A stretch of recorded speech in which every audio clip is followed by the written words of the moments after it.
Hi, friends. Welcome back to another podcast episode of Off the Bike. It's not often that we get to flip the script and let somebody else host this podcast. This week, I can't wait to introduce you to Jacob Greenfield. He's an instructor at our Morgantown studio, and he's been here for many years, leading the charge on the podium. Today, he flips the script and invites me to answer questions as you get a sneak peek into what Zenergy is all about, how it was created, and where it's headed from here. I had so much fun recording this podcast episode, and I can't wait for you to listen along. So without further ado, here's another episode of Off the Bike.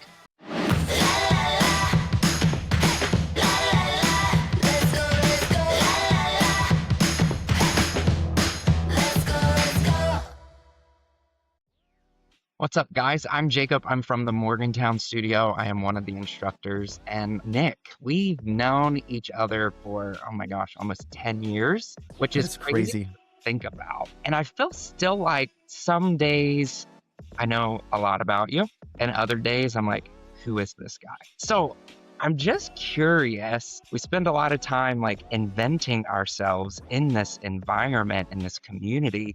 But if we were to remove Zenergy from Nick Staples, which sounds really weird to even say, how would you describe yourself outside of Zenergy? You know, that's almost a scary thought because I feel like Zenergy is me and I am Zenergy. Also, this is so weird to be on the other side of the podcast, so I'm excited for this whole episode today. If you were to remove me from Zenergy, I think that I would just be an adventure seeker, someone who loves to make people feel seen, which is interesting because that's obviously what I like to do at Zenergy, and someone who just visits and travels to music festivals. So all things that I do now, but not as much as I'd like to do them. Sure. So you're everywhere. You really are everywhere between festivals and this studio and that studio, right? You're all over the place and you're always in front of a crowd. So my big question that I have for you is, do you ever get nervous being Always. in front of people, or even like right now, you mentioned you're on the other side. Like, Yeah. what's that like for you? You know what's so interesting, and you and I have known each other for so long, but what's interesting is I'm a very introverted extrovert. And so for me, I love to talk. I could talk for hours, but at the same time, I get very nervous and I am kind of inside a shell, which I think is where the performance side came in so early with the arts. Is I could be on a stage in front of people and play this character or dance or sing, and I wasn't Nick Staples. I was somebody else. And in a way, as you know, I say so often, in a way, that's kind of how I feel about teaching as well. While I am very much myself up there, I would never get up there and not be authentic. In a way, I'm also like shutting the door and saying, all right, it's go time, it's performance time. And so for me, I I love I love to be around people, but I also love to be by myself so much, so much. Yeah. And you bring up something really fascinating. I think we all can see this in the fitness industry, is us on the podium or on the bike or teaching whatever format of class we're teaching versus us when we don't have the headset on. And I so resonate with that, is like you shut this door and it's go time. And yes, we bring connection and all this stuff into the room, but like it's a weird compartmentalizing like phenomenon that I we mean, you know it. You know it so well. You know, you put on that microphone and even our voice changes. yeah. And it's, you know, people make fun of us because we have a mic voice. Anybody in the industry, you know, like I don't know anybody that does not have a microphone voice. And so it's not that we're not being authentic. It's just that it is a show for us in a way. And all of us as instructors have come from different backgrounds, but I actually find that most of us, while we're extremely extroverted, we can talk to people like no other. A lot of us are also very, very introverted. I don't know if you would agree with that. 100%. 100%. Like, I love being there. I love being around people. And even outside the studio, I love to be around people. But I will get into like this whole thought of like, I don't want to be around a single person and I just want to be Right. home and I want a weekend to do nothing. And I love my alone time. And I think is such a good counterbalance that we have to have because being the extrovert all the time, it's exhausting. Exhausting, exhausting. Yeah. Yeah, you have to No, have. I agree. I agree. I agree, I agree. So I have gotten to watch and be a part of Zenergy changing over time. And I've got to hear the story of how you created Zenergy and kind of like why you created Zenergy. And we have this community that constantly is building and bringing new people in. So they may not know a little bit of that backstory. So I'm just curious about you before Zenergy or before you founded Zenergy and like what were you like before you Yeah. created this fantastic company? Yeah, thank you for that. You know what's interesting? When I was going over some of the things we were gonna talk about on this podcast, I looked at that question and I thought, "Wow, I don't think I've thought about my life before Zenergy because Zenergy has been a part of it for so long." But that's to say, I feel like I lived a full life before Zenergy. And, so to go back in time, so I started the company when I was 20. I'm 31 now, so 11 years of being at the head of it, and Mm. my pre-Zenergy days were filled with musical theater, were filled with family time, were filled with just all of these things that kind of are the foundation of Zenergy, being around people, loving on people, music. My life was very different then, and it's very different now. Not for bad or worse or better, just different. Anybody will tell you, you could find Nick Staples pre 2015 in a theater somewhere, whether that was building a set for a show. I remember this. I don't know if I should say this publicly, but I remember in high school, I was the only student in the school that had a key to the high school. And I had the key. I had an office in the high school as well, which is crazy, and I had a key because I was always in the theater, whether I was cleaning it, building a set, adjusting lights. I would be there till 10 PM at night, just always, always there. And if I wasn't at the school theater, then I was at the theater for the community. And so I was truly always on the go from, school would end around 3. From 3 until 10 PM, I was just in rehearsals or directing or building or creating. Creating was what I was doing. So I know that was a long-winded answer, but I very much lived a very large life pre-Zenergy, which is then what took me to New York City for the theater background. Wow. So you've been in this idea of creation for other people a lot of times. And you mentioned something and you and I got coffee not too long ago and we really talked about this is you developed a company in your 20s when the rest of your friend group is myself included doing the roaring 20s, right? As we grow up and experiencing nightlife and growing as this person. How did that feel for you? You're trying to build something from the ground up while you're seeing other people frolicking around, really. Yeah. I don't think at the time I really realized what a 20-year-old was supposed to be doing. And I've always been someone who just goes. I mean, I go nonstop. I actually, this about me and several others do as well. When I sit still, I go insane. And I'm trying to get better about it, but when I sit still, I go insane. And so for me in my 20s, I just thought that's what I was supposed to be doing, even though I knew I had a rare opportunity to really build something special. And I'm so grateful and thankful that it has lasted as long and hopefully will continue to last for many years. But I don't think in the time I realized what I was missing out in my 20s. Now, I'll jump to several years into it. Meg Stallard, who a lot of people know, she's like Zenergy OG. I remember many years into it, and I think I told you this at the coffee shop or when we had coffee. I remember her saying, "Don't," something along the lines of, do not let your life pass by just by working because you will never get this time back." And this was many years into the business when truly all I did was work.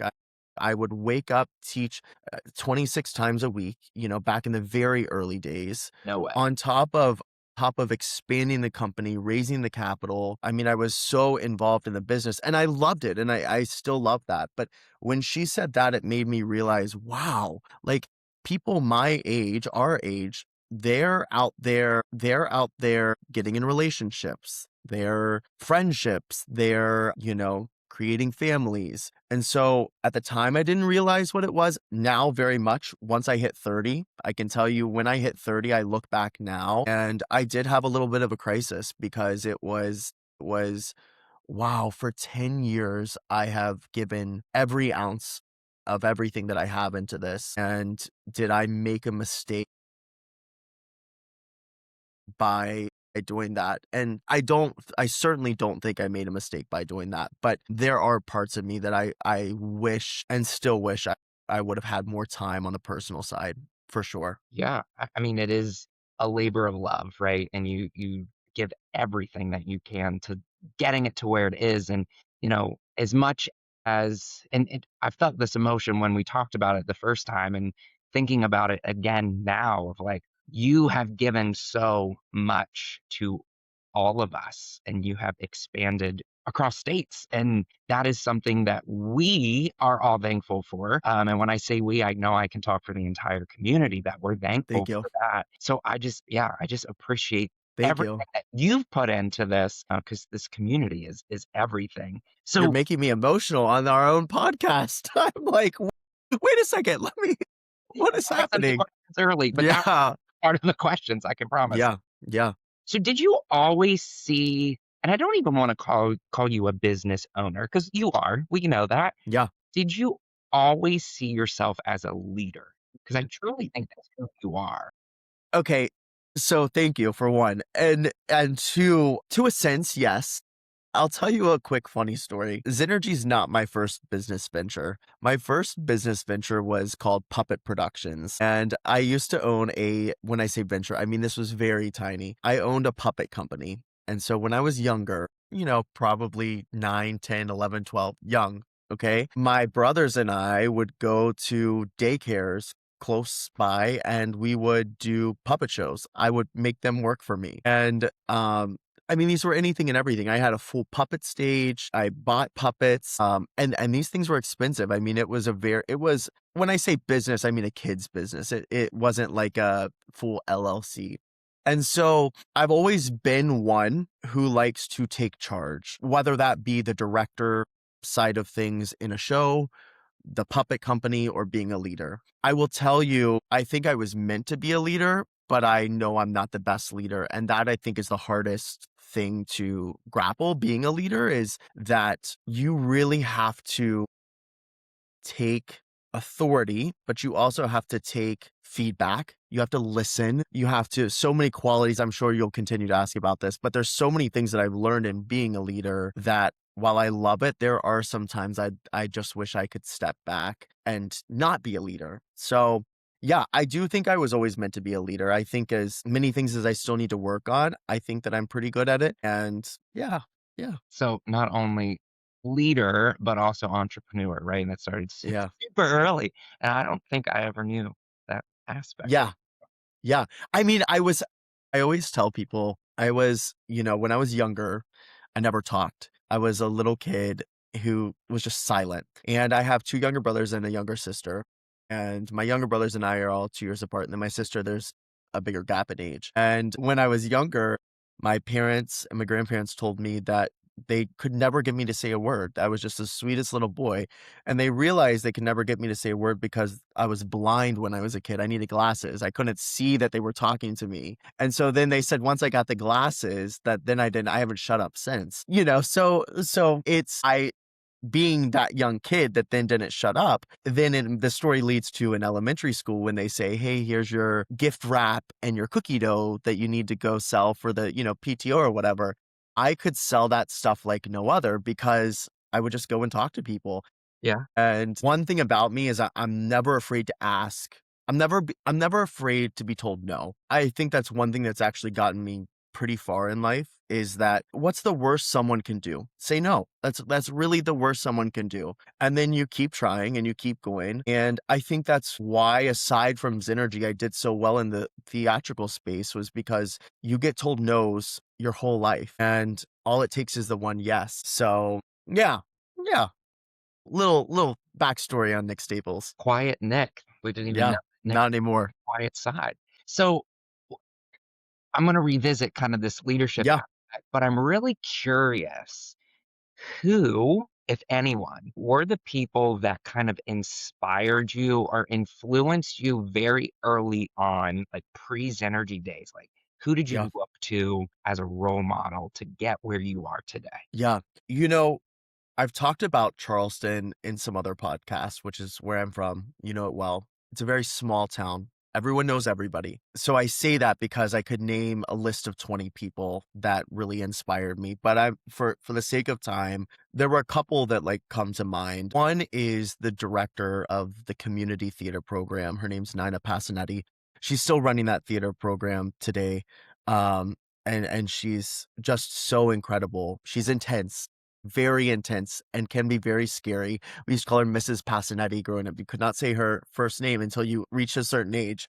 I think I can call her Nina now. She was a role model because of her stamina. She taught me so much about just being consistent, demanding a high quality caliber from people. I mean, really, you know, you can get upset, but there is something that comes with that drive. And then, so she's one. I obviously have to say my high school theater teacher as well because her name's Osreen Mullins. She's also still there. Um and you know, really I think she may know this, but she doesn't know this. She was the one who really kind of saw this freshman coming into high school and really just let me take the reins of her entire theater program. Now, whether she liked that the whole time or not, I don't know. You know me, I power through and I go, but I respect her, what she built and what she teaches students so well. I mean, you're an educator. The power that you all have on people, even though, you know, you're dealing with people that are older, it is a good educator is someone that will just, you're going to remember the rest of your life. And then the third one, without a doubt, my dad.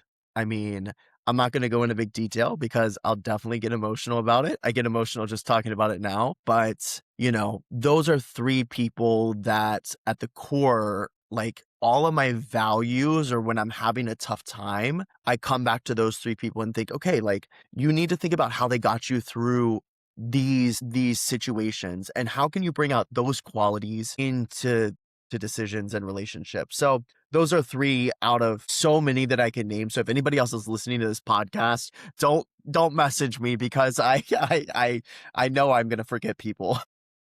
Plus, he put a time limit on how long we could talk. Yeah, yeah, that's right. No, I think that's phenomenal that you pull inspiration from people who aren't necessarily in this business. Now we know your dad is a pillar in this not Yeah. only the company but in the fitness world. So I think that that's fantastic. Let's dive back into you talked about leadership's hard. You talked about sometimes you just want to step away. I lead different stuff myself, and that resonates with me. And there are times where you want to walk away, but that's where the leadership has to come out the most. So, what would you say has been the biggest learning curve for you, either about running the business or being the leader? I'll answer this in a few different ways. I was on an interview last week. They were interviewing me for something I had applied for, and they asked me a very similar question in the sense of like what is challenging as a leader. So that's why I'm going to answer it in a few different ways. And I said what a lot of people don't realize, and you know this from being a leader and the other things like you just said, is that being a leader is one of the most loneliest things that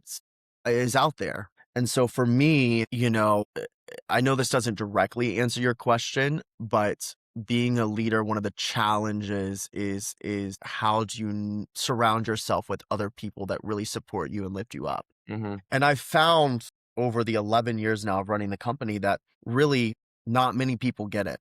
And that's okay. They don't need to. Only people that are in the same situation truly understand. And I think for me, I do care so deeply about my business. I care deeply about anything I put my name on. I think most people know that. And so it's a challenge and has been a challenge of how do I make other people feel seen, but then also feel seen myself? And I work from home. I don't have people to bounce things off of. You know, we have 4 studios across 3 different states. We have over 80 employees, you know, and so you would think, wow, like constantly busy, like constantly talking to people. And yeah, but it's still very lonely. What learning curves or kind of hurdles did you Yeah. overcome, not only as a business owner, but as the leader as Yeah. well? And then so then to that question, in the early days of Zenergy, I really kind of run Zenergy being on a high horse. And I thought, wow, I've got the power, like I can make whatever decision I want whenever I want. It's my company. I was young, 20, like I started the company before I could legally drink. Like you have to think about that for a second. And so I was on that high horse really for the first couple years. And the lesson I learned pretty early on, and I have really amped up the learning experience over the recent years, is to listen. Just listen. Because so often there are so many viewpoints and so many things that as a leader, your job is to listen, take all those viewpoints and then make a conclusion. It's not to just listen to one person and then jump. And so that is the biggest thing that I've learned, is just to listen. The second thing I've learned is at the end of the day, we all want the same thing. We all want to be seen. We all want to be heard. And so for me as a leader, I am so involved in the business, more so than a lot of other business leaders. I care deeply. I'm at our studios almost daily. And so it is hard to always lead by that, even like when I'm doing instructor evals, right? Like the director in my community theater, I expect very high, I don't know the word I'm looking for, very high. Say you like high caliber and quality. Yes, exactly, exactly. Yes, And who does? so Everyone hates. one of the things I continue to learn as a leader as the years go on, and even when there is a post Zenergy day, whenever that is, like I know that I'll still be a leader. What I'm trying to learn is, how do you make people feel seen? How do you make them feel supported? And how do you listen? That was a really long-winded answer, but it's probably one of my biggest things that I'm working on. No, and it's so true. You mentioned that you not only lead, but you are a part of still the day-to-day operations. And there was oftentimes like I feel like this disconnect between the leader and the rest of the team. And like that's not the case here. Like you come off the bike, you're picking up the wipe and you're cleaning and you're doing all of these day-to-day tasks. And I think to that, just the actions speak to your caliber of leadership. So what would you say, or has there ever been a moment where you tried something and you're like, "Oh my gosh, this is not going to work." What you do? Uh, many, many, many, many things. But again, that's the one thing about me that I said earlier. Like I'm very risk adverse. Like I'm not afraid of a risk. I probably need to be more risk adverse. Like I need my dad will tell you, like, you need to stop. Like you need to just take a breath for a second. Yes, when in 2019, the company was, you were around. The company was just, oh my goodness, it was insane. We had, this is probably the first time I'm saying this. It was the first year we crossed $1.5 million in revenue, which was just gigantic for us. A kid that started the company with $10,000 to surpass at 1.5 million in revenue, was crazy. Or it was shortly after that we hit that, but I know it was a big milestone there. And so this was a time when we were like, okay, we're just going to go full steam ahead. And we just started signing leases left and right with intention. But I think we got a little too ahead of ourselves. I think that, we very much knew what we were doing, but we also did not know what we were doing, which is so interesting because at that time we thought, wow, we've really got our shit together. Like we have processes in place. And now I sit there and I'm like, oh my God, if I would have been operating 5 more studios right now, like there's so much that we didn't have together. So to answer your question, we opened 2 Florida studios. And while I'm very grateful for that chapter, I'm also very grateful that that chapter is closed. And that was something that I thought, what have we done? And we opened both of those studios within a month of each other. And um we took over a former studio, which was a brand of a national brand of bar. We bought it.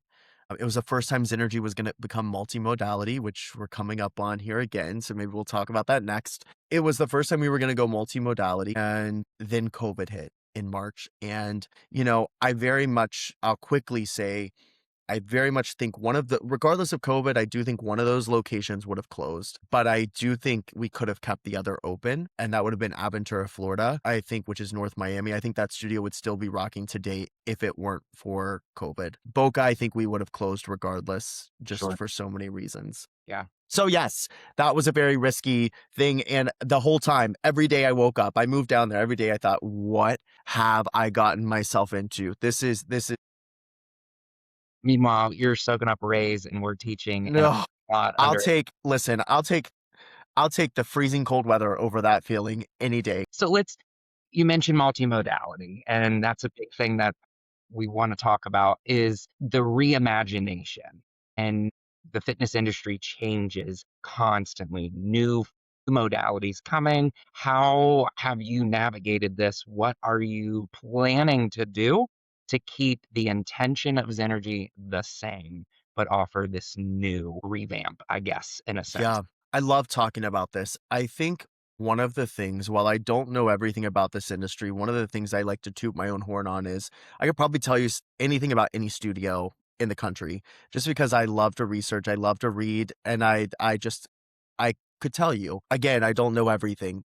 And, my forte is indoor cycling, but I want to explain before I go on to where we're headed. My forte of indoor cycling comes from the dance background, the music background, the theatrical background. It just so happened that the bike was what I gravitated to first. And so 5 years ago, 6 years ago now, we had looked at doing multimodality for the purpose of, hey, everyone said, hey, this is really where the industry's headed. You should do it. And so what did I do? With very little research, I jumped on the train.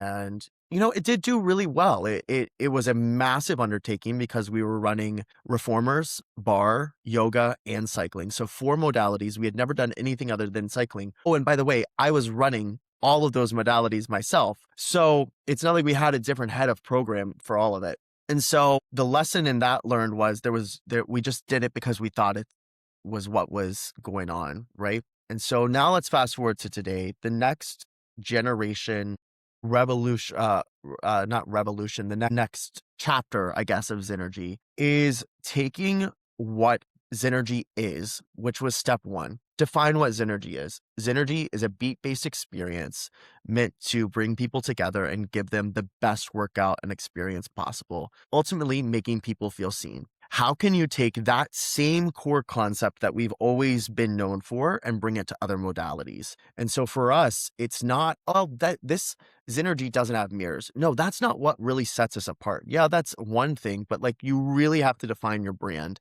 And so the next chapter is bringing in this heated mat Pilates, this heated sculpt class that is beat based, that is high energy, that is, yeah, there are other studios doing it. We're not like the creators of this, but we're doing it in a Zenergy way, just as we did 11 years ago with the bike. And so the difference from 5 years ago to now is right now we're rooted in what Zenergy really is Mhm. and kind of building out this framework. Whereas back then we were just doing things to do things. So I'm excited for it. It's a very big step for us. I hope that it grows far beyond even me. I believe it will because it's so fun. I mean, if we're about to start the renovation in Morgantown, so it's going to be exciting. So yeah, yeah, No, I'm excited for it too. I think it will only strengthen, I think, what we're doing yeah, and the stuff that we're offering. So I just have like two more questions for you. yeah,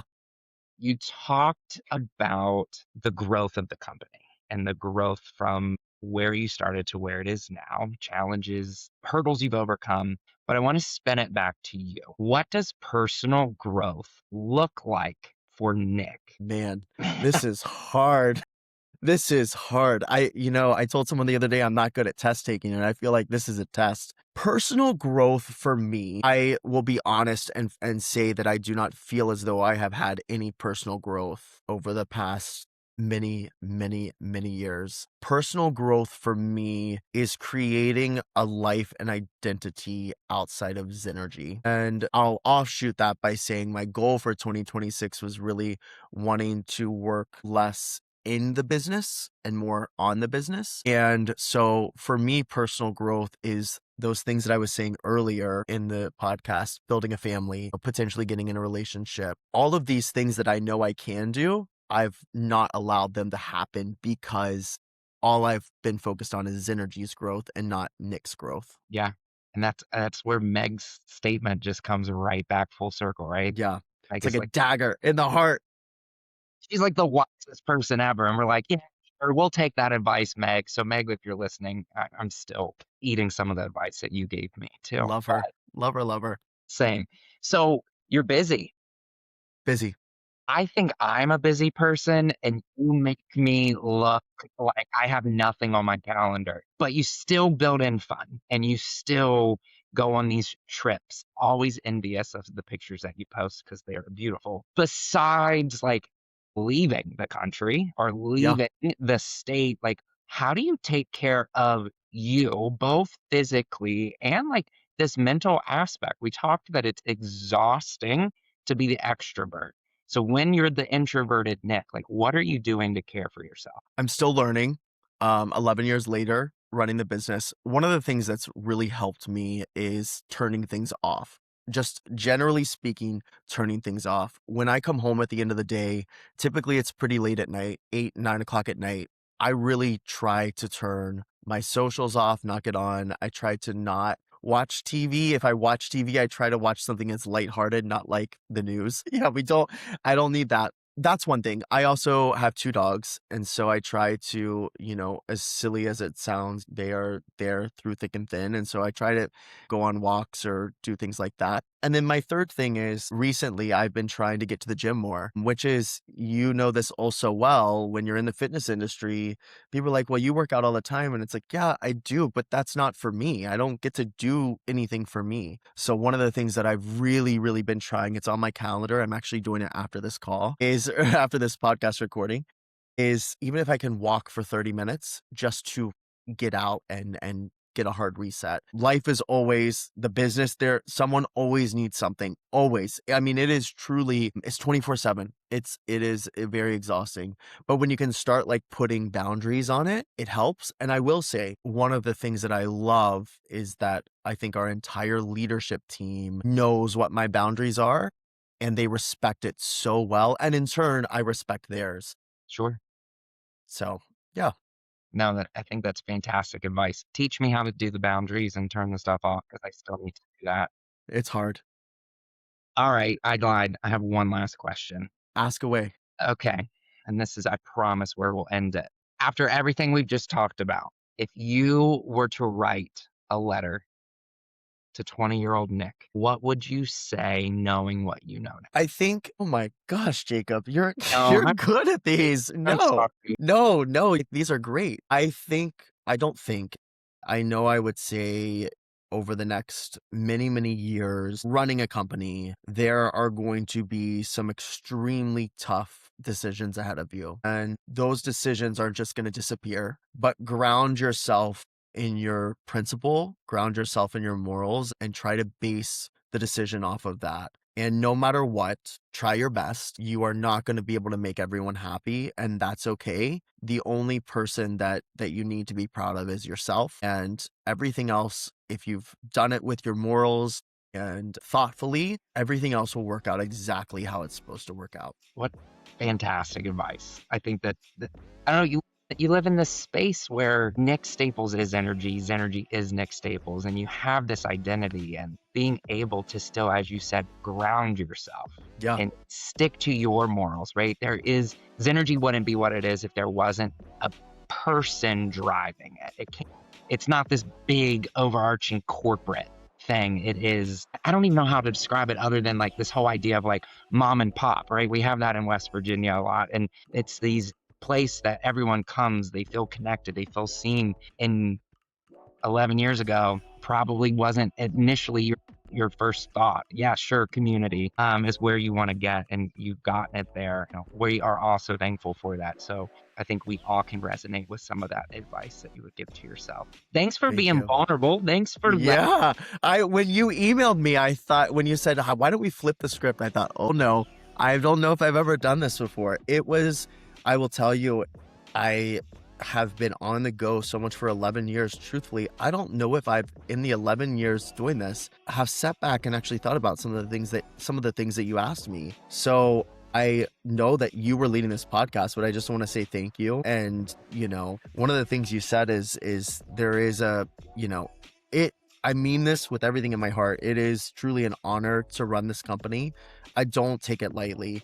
I take it with a lot of stress. And I'm so thankful that, yes, there's one person driving the company and that started the vision, but I'm so grateful that my story has inspired the rest of our team to also become Zenergy, because they're very much involved as well. So I could talk about this for hours and hours and hours, but I think that's where we leave the podcast, because I don't want to cry anymore. I don't want to get emotional.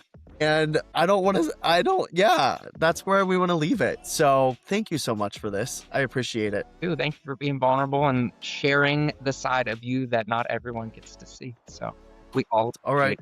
All right, friends. Well, thanks for listening. Jacob, thanks for interviewing. And we'll see you on the next podcast of Off the Bike. Bye, guys. See ya.